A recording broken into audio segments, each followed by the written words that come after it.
Salut à tous, on se retrouve aujourd'hui pour parler du FC Barcelone en ce lundi 6 mars. On commence tout d'abord et on revient sur la petite victoire, mes victoires qui donnent 3 nouveaux points au Barça dans ce classement de Liga. Donc le Barça jouait contre l'équipe de Valence, victoire 1-0, Rafinha l'unique buteur du match.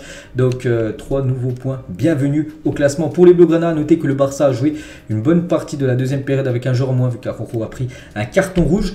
Donc les stats de la partie, donc un peu plus de possession de balle côté FC Barcelone. Donc les deux équipes ont tiré 13 fois chacune, mais le Barça a été un peu plus efficace, plus précis avec 4 tirs cadrés, un but, alors que l'équipe de Valence sur ses 13 tirs, seulement une frappe cadrée. Ils n'ont pas marqué cette frappe cadrée. Du coup, 3 nouveaux points, j'ai dit. Et du coup, la une aujourd'hui du journal Sport du côté de la Catalogne, adieu Madrid, parce que le Real Madrid hier a fait 0-0 contre le Betis. Donc voilà, une soirée parfaite pour le Barça. Victoire pour le Barça, et le Real, dauphin du Barça, a fait match nul. Du coup, adios Madrid en une journal Sport, et à 9 points. Donc en gros, maintenant il y a 9 points d'écart entre le Barça premier et son dauphin, le Real Madrid. Voilà le classement actuel. Donc plus 9 pour le Barça. Donc il reste 14 journées. Après, bien sûr, le titre n'est pas encore acté, mais bon, voilà, tu as plus 9 en points. En gros, tu peux griller 3 jokers. Il y aura un match très important, ça sera dans 13 jours. Le match contre le Real Madrid, ça sera au Camp Nou. Donc là, si le Barça gagne ce match contre l'équipe du Real Madrid au Camp Nou, ce match de Liga, ça sentirait très très bon, on peut le dire, de remporter ce titre de Liga. Donc voilà, maintenant il faut continuer à gagner les prochains matchs. Et bien sûr, le Barça, les gars, il y a de fortes chances de gagner le championnat. Toujours avec le FC Barcelone, donc après 24 matchs de Liga, donc le Real Madrid, 54 points la saison dernière, 53 cette saison. Et le Barça, donc cette saison, 39 points la saison dernière, le Barça, 62 cette saison. Donc le Real Madrid était leader la saison dernière avec presque les mêmes résultats que cette saison. Mais en gros, ce qui change, c'est que le Barça a pris beaucoup plus de points que la saison dernière. C'est pour ça en gros que le Barça est actuellement leader de ce championnat espagnol. Et toujours avec Xavi qui prend beaucoup de points en Liga, parce qu'après 50 matchs, Xavi c'est 118 points, il fait mieux, c'est un record, il fait tomber un record tout simplement Xavi. Donc Xavi 118 points du côté du FC Barcelone après ses 50 premiers matchs en Liga, et Valverde et Guardiola 117 points. Donc voilà, immense bien sûr ce qu'est en train de réaliser Xavi. On sait que c'est un peu plus compliqué en Coupe d'Europe depuis son arrivée, mais voilà, en championnat, il n'y a rien à dire les gars, c'est du top niveau. Le Barça enchaîne sa 7e victoire 1-0 en 2023, c'est incroyable les gars, 7 fois ils ont gagné sur un score de 1-0, parce que c'est que le Barça, vu qu'ils ont une énorme défense, vu que c'est une équipe qui prend très peu de buts cette saison, on sait que voilà, en défense en Liga c'est incroyable, ils ont juste à marquer un but pour gagner le match, et ça a été, ça a été 7 fois comme ce cas de figure là.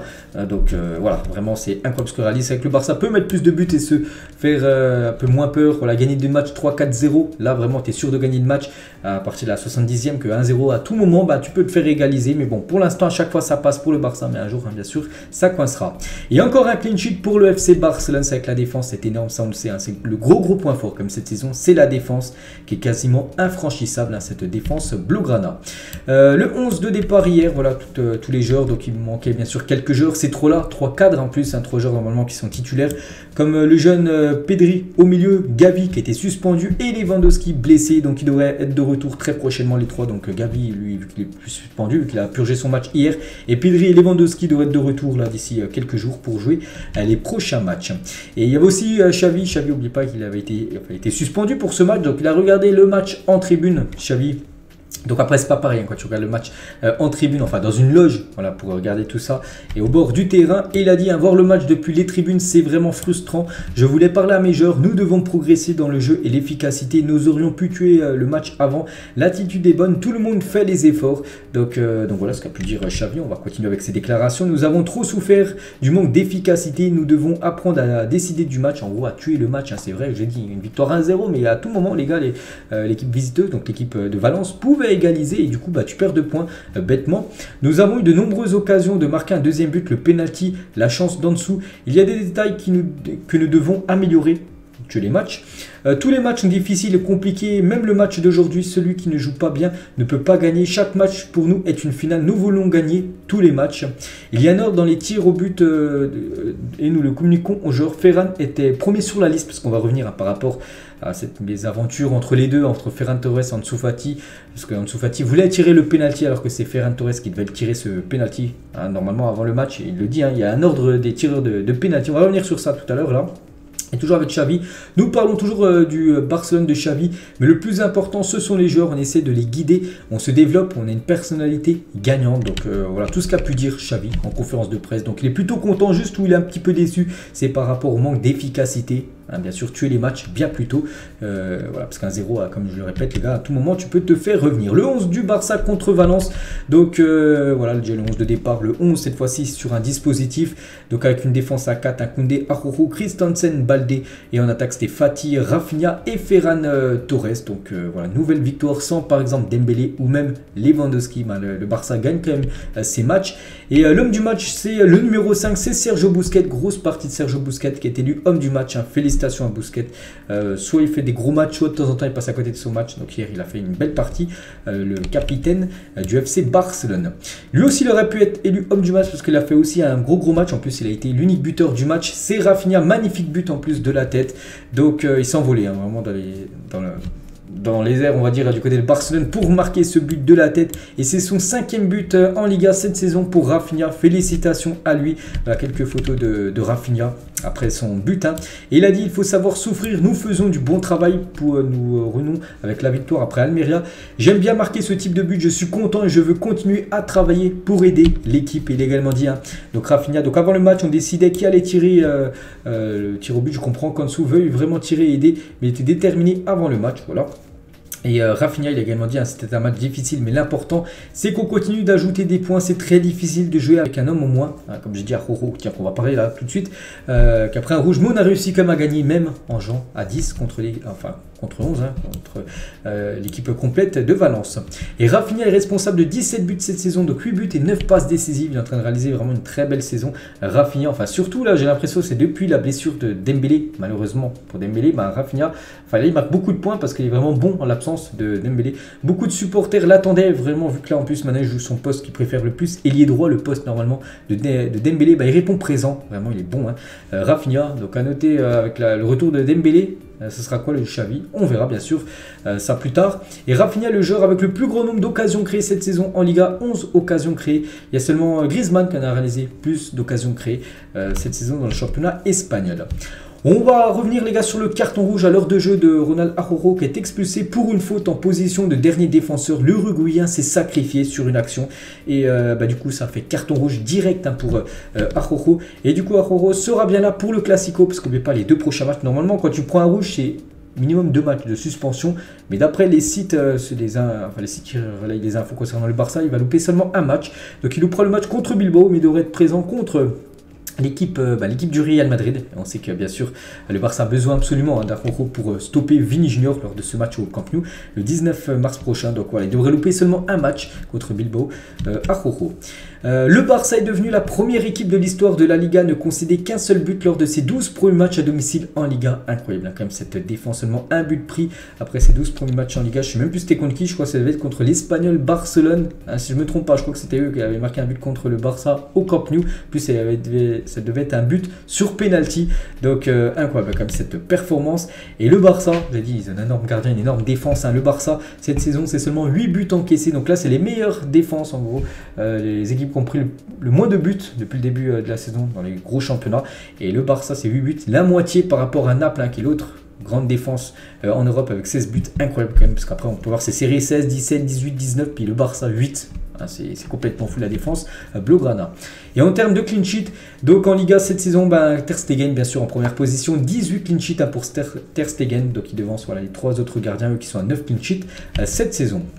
Et toujours avec lui, donc Ter Stegen est sur la très bonne voie quand même pour remporter son tout premier trophée Zamora. Donc le trophée Zamora en gros, c'est le gardien qui a pris le moins de buts sur la saison. Et du coup avec seulement 8 buts pris, c'est le grand favori. Il est très bien parti bien sûr pour remporter ce trophée en fin de saison. Le gardien Marc-André Ter Stegen, donc voilà une petite photo de lui hier. Donc voilà, ce qu'on pourrait dire sur Ter Stegen en Liga au Camp Nou. Le Barça n'a plus encaissé de but en jeu ouvert depuis le 22 mai 2022. Donc jeu ouvert, ça veut dire dans le jeu, parce que le but qui avait été pris, j'ai dit contre l'Espagnol, je crois que c'était sur penalty, mais dans le jeu, ça va bientôt faire un an quand même. Enfin voilà, ça fait 10 mois que comme le Barça n'a pas pris de but dans le cours du jeu au Camp Nou. en Liga. C'est complètement fou cette stat, hein, je sais pas si vous vous rendez compte. Bref, on revient les gars sur l'affaire du penalty. Donc Ferran Torres et Ansu Fati qui se disputent pour savoir qui va tirer le penalty du Barça. Hein, c'était complètement incompréhensible. Bref, c'est finalement Ferran Torres qui l'aura tiré et raté. Bon, il l'a raté, hein, c'est vrai, ça c'est dommage. Mais c'était lui hein, qui devait la tirer parce qu'il a la hiérarchie. Et c'est lui qui devait tirer. Hein, c'était décidé même avant le match. Je sais pas pourquoi Ansu Fati voulait absolument le tirer. Bon, il lui a demandé. Bon, Ferran lui a dit non. C'est pour ça qu'il y a une petite altercation, on va dire, entre les deux. Et donc Rafinha, il a dit tireur de penalty était déjà décidé avant le match. Je comprends qu'Ansu voulait vraiment aider l'équipe en tirant ce penalty, mais on avait déjà décidé que de qui tirerait ce penalty, c'est Ferran. Il l'a tiré et il l'a loupé, dommage. Hein. Et habituellement, le premier tireur de penalty est Lewandowski. Voilà, s'il aurait été sur la pelouse, ça aurait été Lewandowski qui aurait tiré le péno. Et le second est Franck Kessié. Cependant, comme l'Ivoirien n'a pas commencé, Ferran Torres a pris le penalty contre Valence à la place. Et du coup, c'est pour ça voilà, qu'il a pris ce penalty. C'est vrai que Franck Kessié, qui est le deuxième tireur de penalty dans l'équipe derrière Lewandowski, c'est vrai qu'il est tiré tout le temps à l'époque du côté de l'AC Milan, son ancien club. Il a inscrit quand même 23 en 27 tentés du côté de la Serie A, du côté de Milan, son ancien club. Toujours tiens avec Franck Kessié, toujours avec un penalty. Donc cette fois-ci un penalty, je pense penalty selon vous. Je pense que la plupart vraiment si tout le monde est juste. Oui, il y avait penalty pour l'équipe de Valence. Après, on sait souvent que le Barça aurait pu bénéficier de penalty cette saison. Je me souviens en Ligue des Champions où le penalty n'ont pas été sifflés. Donc là, peut-être, on va dire qu'ils sont rachetés peut-être les arbitres parce que là, bien sûr, pour moi, il y avait penalty puisque Franck Kessié touche vraiment le pied du joueur de Valence, je sais pas qui c'est, et ça aurait dû faire penalty. Bon, l'arbitre n'a rien dit, tant mieux bien sûr hein, pour le FC Barcelone. Et un joueur de Valence, il a dit bien sûr c'était un penalty. C'est vrai qu'on peut voir vraiment le pied hein, de Franck Kessié qui touche le joueur et voilà, il tombe juste après. Et voilà, normalement ça c'est penalty. Donc l'arbitre n'a rien dit, donc voilà, tant mieux pour l'équipe blaugrana. Et le Barça a marqué 0 penalty vu qu'ils n'ont pas marqué hein, ce but hier sur penalty lors de ses 35 derniers matchs de Liga. Ça c'est une stat complètement folle aussi. Hein. Il y a eu comme quelques penalty d'obtenu mais aucun marqué, donc voilà, c'est une stat aussi voilà, pas ouf. Il faut retrouver le chemin des filets sur les pénaltys pour l'équipe blaugrana. On va parler de Fati qui a perdu 7 ballons en première période. Il n'a pas fait un super match hein. Donc il a tenté plusieurs tirs en première période mais sans succès. Il a demandé à Ferran de tirer un penalty, il a dit non. Ferran a l'arrêté plus tard, il a frappé le poteau Ansu Fati et il a été remplacé à la 60e minute par Alonso après qu'Araujo a pris son carton rouge. C'est lui qui a été sacrifié en attaque pour faire rentrer un défenseur hein, vu que voilà, il est obligé, enfin Xavi, de sortir un attaquant pour faire rentrer un défenseur vu qu'Araujo venait de prendre carton rouge. Sergio Roberto l'a dit, c'est pourquoi nous sommes en tête de la Liga. Notre ligne de fond s'est beaucoup améliorée, donc en gros la défense, hein, ce n'est pas seulement Marc qui fait une excellente saison, c'est toute l'équipe. Voilà ce qu'a pu dire un Sergio Roberto. Christensen il a dit c'est une victoire difficile mais importante, nous avons beaucoup souffert. Nous essayons toujours de jouer notre meilleur football mais cela n'arrive pas toujours. La victoire d'aujourd'hui est une motivation supplémentaire voilà, pour gagner les prochains matchs. Gavi qui n'a pas joué hein, parce que Gavi était suspendu mais il est venu à la fin du match sur la pelouse hein, féliciter les joueurs. Il était heureux de la victoire. Gavi, on peut voir qu'il est parti en lacet. Alejandro Balde. Il y a beaucoup de monde quasiment. Bon, 89 664 fans étaient présents hier au Camp Nou. Donc voilà, grosse affluence quasiment en guichet fermé parce que le stade est 99 000 places max. Mais vu qu'il y a une tribune en moins, enfin une tribune en moins vu que c'est actuellement en travaux. Donc c'était quasiment, il y a quasiment plus de billets disponibles pour cette rencontre hier. Et toujours sur cette rencontre, avant le coup d'envoi, on peut voir là, la tribune qu'enlevée en haut à droite, où c'est du blanc, bah, en gros c'est le ciel, hein, parce que normalement ça fait une tribune, mais vous savez que le stade est en rénovation. Bref, les féminines du Barça présentent leur trophée The Best au Spotify Camp Nou. Et bien sûr, il y avait Alexia Putellas, 2 trophées, le vrai trophée The Best de la meilleure joueuse et aussi le trophée The Best par rapport à sa figuration dans le 11. On va dire FIFA féminin de l'année dernière. Voilà ce qu'il y avait à dire sur le match hier bien sûr, hein, donc victoire, voilà, tout va bien actuellement pour le Barça. Concernant le prochain match contre Bilbao, à noter qu'un joueur de Bilbao, 107, a pris un carton rouge ce week-end contre le Rayo Vallecano et lui sera suspendu pour le match contre le FC Barcelone le week-end prochain. Xavi avec sa famille du côté du Camp Nou, voilà, la famille Xavi avec sa femme et ses 2 enfants et son fils Dan Hernandez, voilà le fils de Xavi, peut-être futur joueur professionnel comme son papa. Et on finit cet épisode aujourd'hui avec Ansu Fati qui a présenté ses excuses à Kessié après avoir bloqué son tir contre le Real Madrid. Souvenez-vous, quand Kessié a tiré, Ansu Fati était sur la trajectoire de la frappe, sinon ça aurait fait but hein, du côté du Bernabeu. Donc bien que Kessié a été en colère au début, il a pardonné à Ansu. Leur relation est très bonne et Kessié considère Fati comme son petit frère et essaie de le conseiller et de l'aider. Donc voilà, bon, pour Franck Kessié, ça aurait dû être un but pour lui, mais bon, pas grave, hein, bien sûr, il a pardonné. On va dire Ansu Fati d'avoir enlevé ça frappe contre le Real Madrid. Donc voilà les gars ce qu'on va dire aujourd'hui. J'espère que ça vous a plu. On se retrouve dès demain pour le prochain numéro consacré au FC Barcelone. Bonne journée à vous et à demain.